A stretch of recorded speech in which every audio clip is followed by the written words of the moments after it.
the market.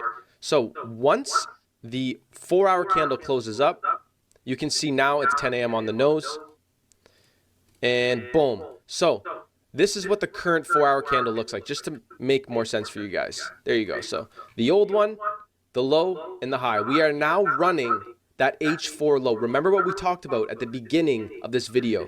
Once we trade below that 4-hour low, longs are now active. Now, we're not just going to press buy, okay, and just start hammering buys, and there's no stop losses. No, there's no logic. There's no professionalism in that. We need to make sure there's actually a proper entry.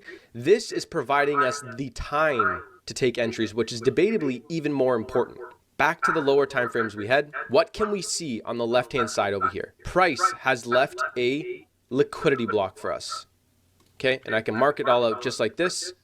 Perfect. Now, just to show you guys on the lower time frames what it looks like, because sometimes it's hard to identify on the time frames higher. We have price inducing buyers. Okay, you know what we can actually do, guys, just to make this as clear as possible for all of you? Let's break this down and identify this liquidity block to a T. Okay, so nobody is confused here. Once we trade below the lows to the left-hand side, price moves bullish. Okay, you can see here on a very, very small perspective, we induce higher, we take previous lows out, and price runs bullish, continuing up to the upside. Same thing occurs. Look, we take out highs, and then price sells off, grabs lows here, here, and then finally, this last internal low right here, creating what's called a liquidity block. Now, how do I mark these areas out? All I do is I grab the last low, just like this, so that last low being right here, and I put a blue box at the bottom of it, and I grab the whole swing low here, the whole liquidity block. That's it. And I make sure when I take my entries, which is basically going to be at the start of the blue box, I have to make sure my stop loss always covers this low to the left-hand side.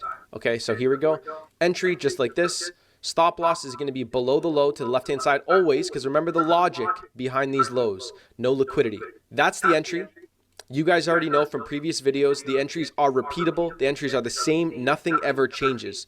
Now, for this specific model,